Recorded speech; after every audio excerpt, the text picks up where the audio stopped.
Bienvenue! Devant moi, j'ai la Garmin Aquatic 7. Je pense que c'est comme ça qu'on le prononce. Et je vais passer en revue le déballage ainsi qu'un aperçu de la montre elle-même, de ses fonctionnalités, puis je donnerai mes réflexions et opinions générales au fur et à mesure, ou si vous préférez, mes premières impressions.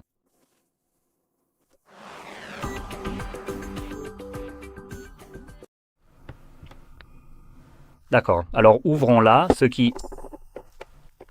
Et il y a un seau, donc je dois couper pour entrer. Et voilà. Donc, d'après le nom qui est Quatix, on peut deviner que c'est probablement plus conçu pour quelque chose en rapport avec l'eau. Et si vous avez deviné cela, vous auriez probablement raison. Bref, et ici nous avons du type C, du type C, du type A vers ce câble de charge à connecteur propriétaire nul, un peu de paperasse à l'intérieur, et c'est vraiment tout ce qu'il y a qui vaille la peine d'être mentionné. Maintenant, la montre elle-même est livrée avec un bracelet bleu en silicone et d'une taille assez imposante. Voyons si je me souviens comment l'allumer. Il faudra peut-être que je la branche pour l'allumer, mais on verra ça dans un instant. Donc, si j'appuie sur tous les boutons, oh voilà, elle s'allume. D'accord. Passons rapidement en revue certaines des fonctionnalités de cet appareil. Donc, en tant que montre conçue pour la voile, ce qui est sa vocation première, nous avons des fonctionnalités comme la diffusion de données du bateau, donc la vitesse, la profondeur, le vent. Nous avons aussi le suivi GPS, GLONASS et Galileo, un altimètre, un baromètre, une boussole et nous avons aussi des cartes, mais pas n'importe quel type de carte. Nous avons des cartes des eaux intérieures ainsi que des cartes côtières. Encore une fois, une montre conçue pour la voile. Et puis, nous avons tout ce que vous attendez d'une montre conçue pour, plutôt d'une montre connectée. Nous avons donc des fonctionnalités comme, vous savez, la fréquence cardiaque, le suivi du sommeil, l'oxygénation sanguine, le stress et tout simplement un suivi quotidien de la santé et des paramètres qui y sont associés. Et pour ce qui est de l'autonomie, c'est aussi plutôt pas mal étant donné que ce n'est pas Wear OS de Google, vous savez, qui tourne dessus, mais le système propriétaire de Garmin. On peut compter sur une autonomie allant jusqu'à 18 jours en mode montre connectée, jusqu'à 57 heures avec le GPS activé, et honnêtement, c'est vraiment très bon. C'est très certainement mieux que ce que n'importe quelle autre montre peut vraiment offrir, une montre connectée plus précisément, en termes de batterie, surtout lors de l'utilisation du GPS, car c'est vraiment énergivore et on peut le constater ici. La batterie passe de, vous savez, 18 jours à 57 heures, donc littéralement juste quelques jours. Maintenant, je tiens à souligner que c'est indiqué comme étant jusqu'à. J'adore toujours ce genre de précision. Vous savez, au lieu de vous dire que nos tests avec ceci, cela et ceci nous ont donné cette autonomie de batterie, c'est jusqu'à, vous savez quoi, ça pourrait aussi bien être jusqu'à 100 jours pour tout ce que j'en ai à faire. Je ne les atteindrai peut-être jamais, mais ça pourrait potentiellement aller jusqu'à, vous voyez. Si je l'éteins, par exemple, ça pourrait aller jusqu'à. Donc je déteste un peu ça, mais évidemment Garmin ne communique pas vraiment là-dessus, genre quand c'est éteint, c'est précisé en mode montre connectée. Mais bon, si vous le testez en mode montre connectée, ça devrait être un chiffre réel sur la durée de vie, pas un jusqu'à, avec, vous savez, l'autonomie la plus avantageuse. Donc voilà. Maintenant, si on jette un œil aux spécifications juste ici, on a en fait quelques options pour cette montre. Donc on a le modèle standard, on a l'AMOLED et on a le solaire. Et celui-ci, je crois que c'est le modèle standard. Donc en gardant cela à l'esprit, le modèle standard est évidemment équipé d'un écran LCD avec une résolution de 260 par 260 pixels et une taille de 1,3 pouces. Donc je dois dire que l'écran ici n'a pas l'air terrible. En fait, je ne suis même pas sûr que ce soit du LCD, pour être tout à fait honnête. Ça se comporte plus comme les Je ne sais même pas comment on appelle ça. C'est comme les vieux écrans de montre qu'on avait, vous savez, sur les Timex et les Casio et tout ce qui avait un écran à l'époque. C'est un peu à ça que ça ressemble. L'écran est assez illisible sous certains angles. Vous pouvez voir qu'il disparaît tout simplement. Regardez, c'est un verre de confidentialité ici. Donc, ouais. C'est un écran tactile cependant, laissez-moi juste trouver un angle sous lequel je peux voir ça. Voilà. Mais vous pouvez évidemment utiliser, comme on le fait habituellement sur les Garmin, les boutons pour la navigation. Allô? Oh, c'est celui-ci. Donc vous pouvez utiliser les boutons pour la navigation. Disons que je veux sélectionner l'anglais. Comme vous pouvez le voir, je peux le faire comme ça. Un truc sympa aussi que j'aime vraiment ici, c'est qu'on peut configurer les Garmin sans jamais les connecter à un téléphone. Bravo à Garmin de permettre de sélectionner ou de configurer une montre connectée qui est censée être intelligente sans avoir besoin d'un téléphone. C'est quelque chose sur lequel d'autres appareils échouent. Parce qu'apparemment, ils sont tellement intelligents qu'ils ont toujours besoin d'être connectés à un téléphone. Sinon, ils ne peuvent pas être utilisés parce qu'ils sont tellement intelligents. Mais non, Garmin vous permet en fait de le configurer sans avoir à vous soucier de ces conneries. Je vais juste parcourir rapidement la configuration pour que vous puissiez voir à quoi ça ressemble quand vous savez tout est prêt. Activez le mode ne pas déranger. Bien sûr. Pendant le sommeil. Bien sûr. Utilisons le GPS. Oh, je ne pense pas qu'il va trouver le GPS honnêtement, car je suis dans un sous-sol. Est-ce que je peux revenir en arrière? Oui, je peux. D'accord.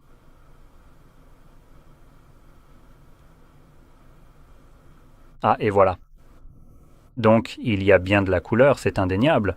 Mais alors, bon sang, je dois vous avouer que c'est vraiment très difficile à montrer correctement à l'écran. Il y a aussi un rétroéclairage, bien qu'il soit difficile de le voir réellement. Vérifions rapidement si je peux, par hasard, mettre la main sur les réglages. Est-ce qu'il y a, genre, un menu caché quelque part? Est-ce que je peux, je sais pas, m'occuper de ça maintenant? J'essaye de trouver où je peux augmenter la luminosité de cet écran, car c'est vraiment trop sombre pour travailler confortablement, à moins qu'il n'y ait pas vraiment d'option disponible ici, ce qui serait assez frustrant, je dois bien l'avouer. Mais bon, on va quand même jeter un œil approfondi dans les paramètres pour en avoir le cœur net. Donc ça ressemble à quelque chose conçu pour ne pas avoir trop besoin de rétroéclairage, car l'écran est en quelque sorte éclairé par la lumière ambiante, ce qui est logique. Cela leur permet, dans ce cas, de réduire la durée de vie de la batterie. Augmenter la durée de vie de la batterie de l'appareil, car l'écran est principalement ce qui consomme la batterie sur n'importe quel type de montre connectée ou n'importe quel appareil d'ailleurs.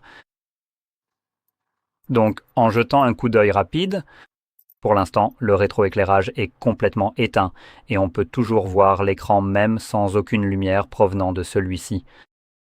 Et même si j'éteignais les lumières ici, cet écran ne serait pas du tout visible à moins que j'appuie sur un bouton. Donc c'est plutôt cool en termes de, vous savez, longévité. Donc voilà.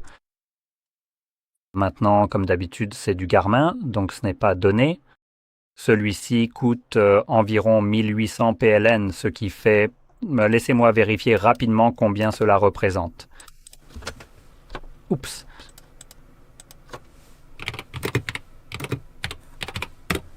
Donc, on est aux alentours de 480 $. Cela inclut aussi les taxes, mais ce n'est absolument pas un appareil bon marché. Cependant, il est conçu pour un usage spécifique et je ne pense pas qu'il y ait beaucoup d'appareils de ce genre. Donc, si vous voulez quelque chose qui est, vous savez, spécifiquement conçu pour la voile et les activités nautiques, c'est un sacré bon appareil. En considérant également qu'il est conçu pour les activités aquatiques, il est étanche et classé pour 10 atmosphères, ce qui équivaut à environ 100 mètres de profondeur. Donc il devrait être assez performant à cet égard également. Mais il y a une autre chose que je tiens à souligner. Donc les montres ont généralement, vous savez, un indice de résistance à l'eau comme celle-ci, 10 atmosphères, mais elles sont principalement évaluées pour de l'eau pure. Je crois que c'est comme ça qu'on le définit. Donc, des choses comme, vous savez, l'eau salée, si la montre est endommagée par celle-ci, vous savez, le sel ronge les joints et ils finissent par ne plus tenir, n'est-ce pas? Et l'eau s'infiltre causant des dommages. La garantie ne couvrirait généralement pas cela pour la plupart. C'est donc quelque chose à garder à l'esprit. De plus, étant donné que cet appareil sera utilisé par exemple pour la voile, il y a de fortes chances qu'il soit un peu malmené. Et lorsqu'il s'agit de montres portées au poignet pendant que vous faites des activités, celles qui, vous savez, vous obligent probablement à utiliser vos mains assez fréquemment, il est probable que vous cogniez contre différentes choses, vous savez, des rambardes et des choses comme ça. Donc, ce qui pourrait arriver, c'est que l'écran se raye. Et ici, on utilise du verre Corning Gorilla Glass et non du saphir, ce qui aurait été bien meilleur pour ce type de montre, surtout, je dirais, dans cette gamme de prix. Elle est censée être actuellement en promotion au prix que j'ai mentionné, mais à l'origine, elle était environ 200 $ plus chère. Donc oui, ce n'est absolument pas une montre bon marché.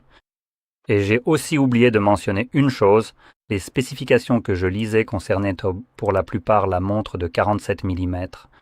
Il existe également une version 51 mm de cette montre qui bénéficiera très probablement d'améliorations, notamment en termes d'autonomie, car c'est généralement ce que l'on obtient. Et mon écran vient de s'éteindre. J'espère donc que tout est toujours en ordre.